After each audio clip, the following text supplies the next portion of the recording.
There's a guy at my old office, call him Walt, who parks the same beat-up pickup in the same spot every single morning. A 2014 model, faded paint, a dent in the tailgate, a cold cup of coffee sweating on the dash. New hires would clock that truck, clock Walt, and feel a flicker of something close to pity. They figured he was scraping by. One missed paycheck from trouble. What none of them knew is that Walt could have walked into HR on any given Friday, quit on the spot, and never worked again. The house was paid off. His kid's college was funded. The truck he drives on purpose. And the day I found all of this out, Walt said one sentence to me that completely rewired how I think about money. I'll tell you exactly what it was, but not yet, because it only lands once you see what I'm about to show you. Here's the part that should stop you cold. Walt isn't a rare exception. Experian found that 61% of households earning more than $250,000 a year don't drive a single luxury brand. They drive Hondas, Toyotas, Fords, the exact cars in your neighbor's driveway. They could buy the badge in cash. They choose not to. So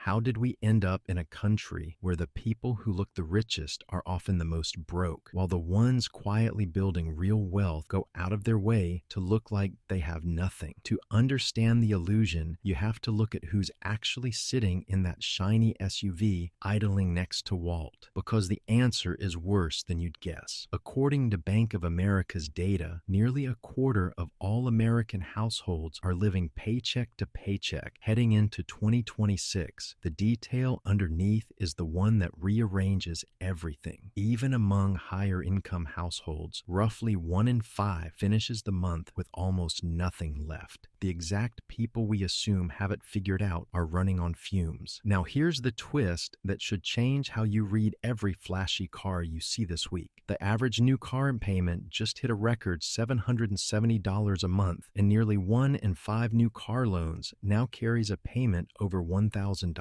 Here's the part the ads never mention. About 3/4 of those $1,000 payments aren't for exotic supercars. They're for ordinary trucks and family SUVs bought by ordinary people. So the person flexing hardest in traffic, the one you'd bet money is wealthy, is statistically the one most likely to be drowning. The badge isn't a signal of wealth anymore. More and more, it's a signal of debt. To understand why we keep falling for it, you have to see what spending is actually doing for us, because it's almost never about the object. Over a century ago, a sociologist named Thorstein Veblen gave it a name: conspicuous consumption. A $50,000 watch tells time exactly as well as a $50 one. The other $49,950 buys one thing: the right to signal status to other people. And the cruel mechanism underneath is the hedonic treadmill. You buy the nicer car, feel the lift for a couple of weeks, watch it quietly become your normal, then reach for the next upgrade to chase the same spark. That's how a 6-figure earner ends up broke. The income went up, the lifestyle crept up to match, and a raise that should have bought freedom bought a heavier stack of bills instead. Think about someone you actually know who fits that. The friend who makes great money and somehow never has any. Now let me put a hard number on what that costs them. Take that $770 car payment and do something quietly radical with it. You drive a paid-off used car, and you funnel that same $770 into a low-cost index fund every month at the market's long-run average of about 7% after inflation that grows to well over $130,000 in 10 years. Let it run 30 and you're north of $900,000. So the real choice was never nice car or boring car. It was a nicer car now, or close to $1 million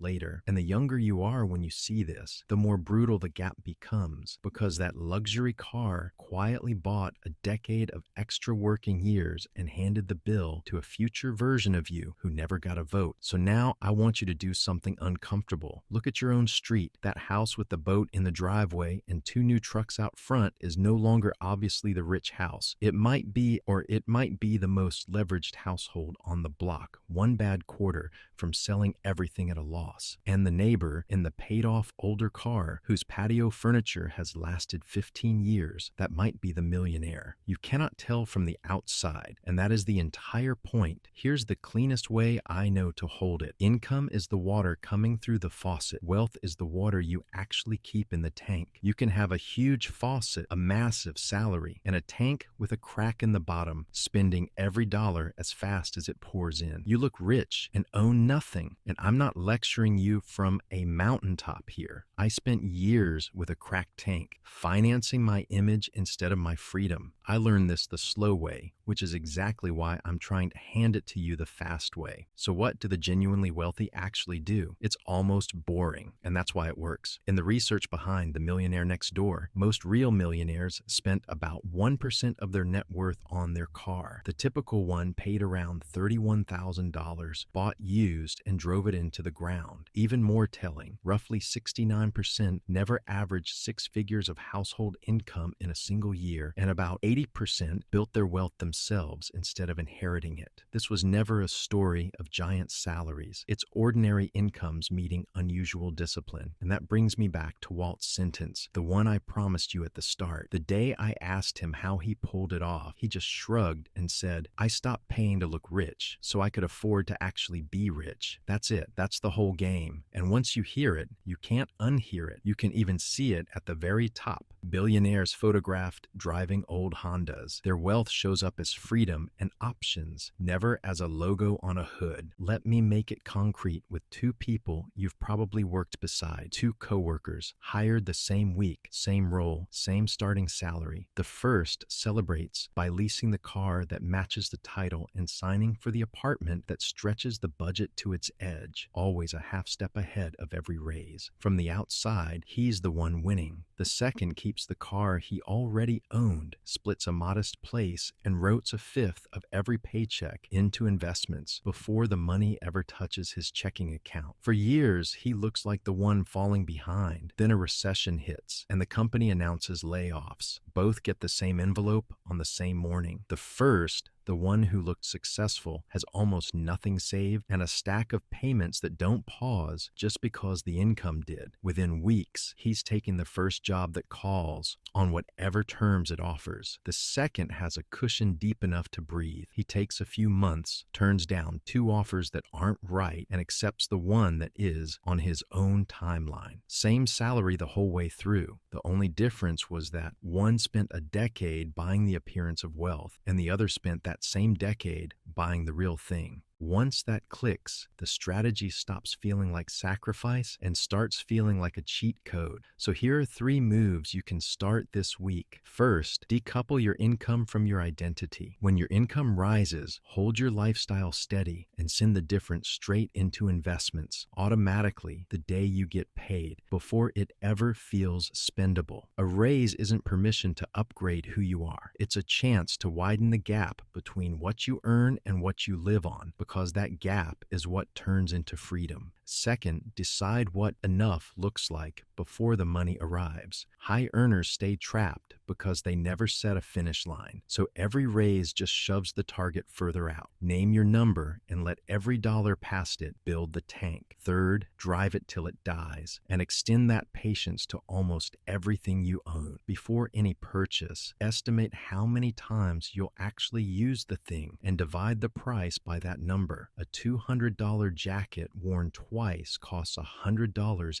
every time you put it on. Run that math honestly, and most impulse buys collapse on the spot. Then mute the comparison feed, because you're not keeping up with the wealthy. You're keeping up with other stretched people who are simply better at lighting. So go back one last time to that parking lot. Walt's dented truck, same old spot. You see it differently now. You know which driver is more likely free and which is more likely trapped. And you know the gap between them was never really about income. The wealthy figured out a long time ago that the goal was never to look rich. The goal was to be free. And freedom is quiet. It doesn't need a badge, a logo, or an audience. It just needs you to stop playing the version of the game that was built to keep you broke. If this reframed how you see the cars on your street, do me one favor: hit like and subscribe. This is the kind of breakdown I publish here every week. The real mechanics of money instead of the highlight reel. I'll see you in the next one.